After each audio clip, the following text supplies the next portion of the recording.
What's up, Transformdom? This is Ben here in China, and today we're gonna do a product review. My first product review of DX9's D11 RIchthofen. Well, I never knew what DX9 stood for, but apparently it stands for Digital External Toys, a Freeman enterprise. Well, I don't know if there's a Freeman enterprise or not, but there you go. And right from the front, we can see that it's Powerglide saying A-OK to all those slingshot-like jets. Forgot what kind of jets they are, but someone can tell me. Yeah, all right.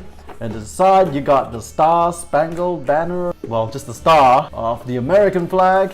From the top, you got Keep 'em Flying. Yeehaw, boom! Shot down ramjet over there. And at the bottom, you got some stuff. Cool. And at the back, you got the blueprint of Powerglide in the alt mode and the bot mode. Nice. And before we unbox, let's do a quick box comp. So the Powerglide's box is a lot taller, a little wider, and I guess about the same thickness. So without further ado, let's crack this guy open. Gotta manhandle it just a little bit. Oh, looks like very masterpiece-like, with the old style masterpiece bio card and the instruction manual. Hopefully I won't need this. And in the box you got flight stand, face mask for when Hoist goes to Hollywood, the little girl that fell in love with Powerglide, I forgot her name. And here is the figure, Powerglide. Wow, this is my first DX9 toy, like I said, and so gonna scrutinize him just a little bit over here. Yeah, I heard DX9's got toys where it's a hit, and then there are toys that are a miss. So right off the bat, I don't think there are any loose joints in this figure. Mine is nice and tight. Okay, a little bit loose here, a little bit loose there. It's nice and tight, nice and tight. Knees, a bit stiff on this one, a bit loose on that one. Arms, stiff on this one, a bit loose on that one, but it's not that bad at all. It's a pretty good copy. I got a pretty good copy. So here we have Powerglide laid out with all his accessories. We've got his pistol, we've got the alien mask from the episode Hoist Goes to Hollywood, so let's take a look at the mask. It looks pretty good. And then we've got Astoria from the episode of The Girl Who Loves Powerglide. And we also got a flight stand, but for one reason or another, my versions of this end plate here does not clip in properly. I've been trying. I know it's a ratchet joint. I just can't get it. No can do. So what I'm gonna do is I'm gonna try to email DX9 to see if it's my problem or it's their problem. So let's take a closer look at Powerglide, shall we, and compare that to the cartoon. First off, let's look at Powerglide from the front. And I love that they've got wings here on the side, which is really what Powerglide should look like. The wings are a little taller than the head. In the cartoon, they're about equal height. And I love that they molded this part round.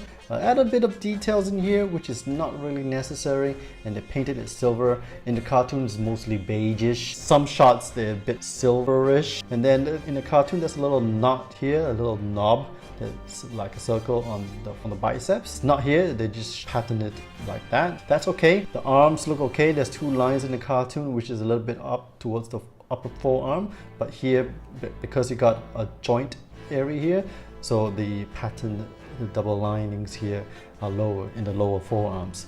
But that is okay. In the cartoon, there's two prominent lines down here, but you can see that DX9's got a little bit more detail. I love that DX9 included the crotch detail here, like that's in most of the cartoons. And the legs in DX9, there's some detailings here, you don't see that in the cartoon. And also, I love that they included these details. That's Powerglide's feet in the cartoon are a little shorter than this, but this guy's got massive long feet, you know, but that's just for stability, you know. And Powerglide's got this thrusters on the side, and they painted this thruster here. What about Powerglide from the back? There's a bit of a kibble, but you know, that's expected. The thrusters did not hide behind the shin, so it's exposed at the back here, unlike the cartoon. You know, everything in the cartoon is quite clean. Overall, the figure does really resemble to the Powerglide that we see in the cartoon. And here we have Powerglide with all the other Transformers. You got everyone here so you can kind of look at the scale of Powerglide with everyone else. The first action pose is the two-handed ninja sword swing, and this is to see if Powerglide has a butterfly joint. And no, he does not have a butterfly joint, but his chest is pretty flat and maybe he can overlap his arms. So there you go, he can barely overlap it properly. So I don't think this is he's able to really grip a sword with two hands, and he's supposed to swing it down and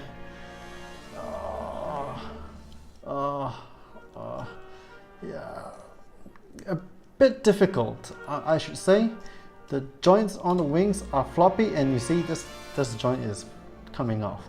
So he can't really do a fluid swing, but if you're just displaying a toy, then that shouldn't really matter. The next articulation is the Ironman 3-point landing, but before we do that, let's do a 2-point landing. Boom! His knee is way off, like 2 fingers off the ground. Alright, and his heels here don't bend as much, so it's really hard for him to get flat in there. But what about a 3-point landing?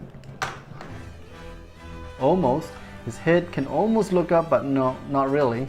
And his hands really touch the ground real easy, because he got like gorilla arms. And you can kind of bend the knees and the foot to one side, but the knees still don't touch the ground. But the shins do. Alright, well, not really. It's just his back foot that's touching the ground. So 3-point landing is kind of off. The next action pose is Powerglide getting punched real hard in the abs, just to see if he has an ab crunch and some toe articulations and head articulation. His head doesn't bend real much downwards, so that's about the angle that you get. No ab crunch, but he's got waist to swivel. His heels can go a little bit back, so that allows the feet to move backwards like that. So when he gets punched real hard in the abs, you gotta flip up the side skirts and then get him to do this. No real ab crunch, so he does not really look the part, right? And boom, gets hits. Well, right, let's see if we can get Powerglide to do some action poses. And here we got Powerglide in the Running Man pose, and as you can see, he's a bit wobbly, and that's because the ankle joints here is a bit weak. He is able to balance, so that is absolutely great. So let me try to move him to the front and see whether he can still balance. Well, if I hold it down, the foot down, he balances. Oh, yes, he does. So pretty good. It's a bit awkward, you know, I had to find that point of balance, but pretty good.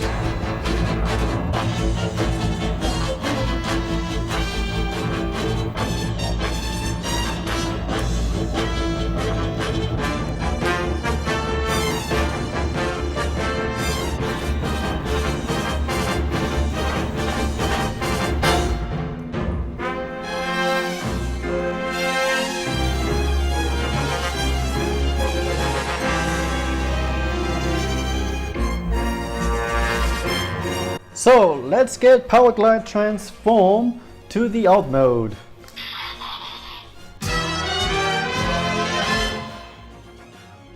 So there we have Powerglide in the alt mode.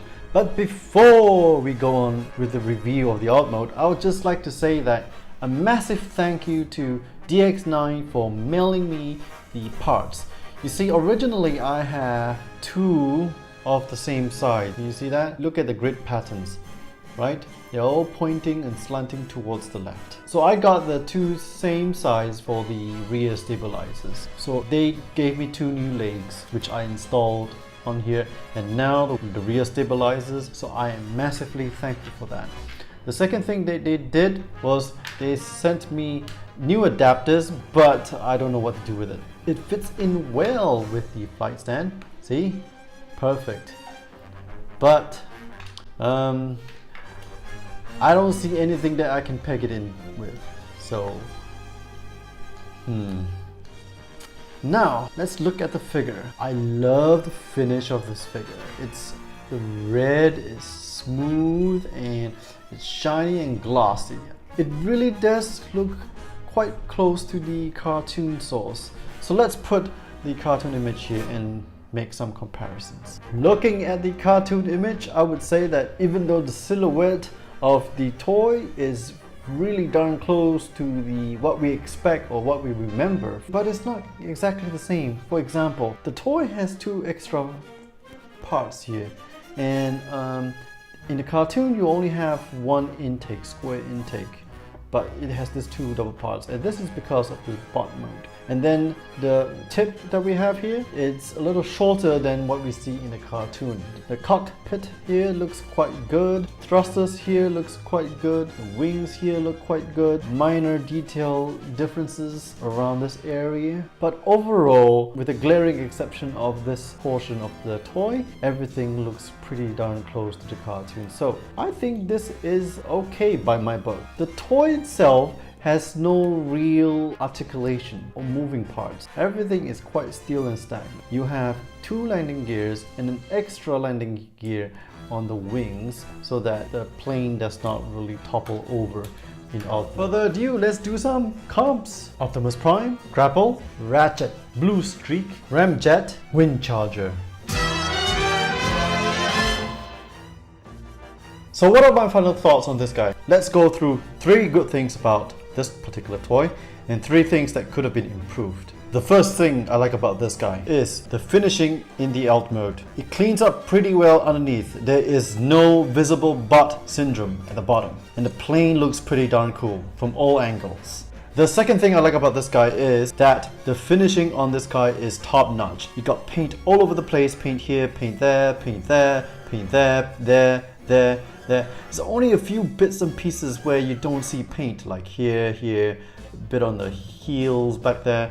But overall, it's a magnificent finish and it is extremely masterpiece. The third thing that went really well for this toy is the little small details in the engineering, like for example the chest plate that turns around in the alt mode, these hands that completely becomes the thruster in the wing section of the alt mode. These little engineering decisions are extremely well done. What about the 3 things that I think could be improved? The first thing that could be improved about this guy is the alt mode, in which this is not cartoon accurate at all. The second thing is some additional nitpicking engineering decisions that I think could be done better. For example, we have tabs at the back here that allows the wings to stay nice and neat, but it comes off pretty easily. Look at that, right? I think if they would have allowed to put a clip from here to the back here and clip on to the backpack here, so that you got four points that you can secure the wings onto the body, and that would be wonderful, right? So you wouldn't have this loosey-goosey mess. Another engineering thing I think could have been done is how these back thrusters could have been hidden. Look at this at the back here, space in there where you can hide the back thrusters a little bit better. And also the feet, right? Look at that. This feet here, without this rear stabilizers, it looks great. I mean, it looks very cartoon accurate. And then you add this thing and makes it look like a duck feet, right? A big old floppy duck feet. So I think if they would have maybe put this, instead of putting it back here, maybe put it here, and then you can twist the thing and then fold the rear stabilizers to the back, that might have been pretty good. The final third thing that I think could have been improved on this toy is, it is extremely nitpicky right now, but it's the tolerances during the manufacturing process. And here you can see there's a little scuff right over there, and you see the color has been paint chip has come onto my forearms here. They could have just let this been unpainted, and also one of the landing gears on the wings was really hard to remove, and I had to use a bit of ingenuity on my part to open up the arms and then push it through there. So would I recommend this guy? I'm a bit reserved about giving a full recommendation. Firstly, because some of the aesthetic cues are not exactly cartoon accurate. For example, feet, the thrusters in the alt mode. But DX9 is known to have one of these things, right? I mean, it almost looked really cartoon accurate except for a few places where it's just a bit off-putting. But in this case, I thought it would be a good stand-in. So this is going to be my stand-in. I'm going to wait until someone else comes with a better Powerglide and I'm going to jump on it. So that's my recommendation. It will be a good stand-in. And I would recommend that you buy from an authorized retailer that accepts exchanges, because DX9 is really not going to respond to your messages on Facebook. They didn't respond to my messages on my Facebook, but they did respond to my messages on the Chinese social media website Weibo. So there you go. So if you enjoyed the video, please like and share. Also sub and bell to my channel. Leave your comments in the section below. This is Ben in China signing off, and I'll see you on the flip side.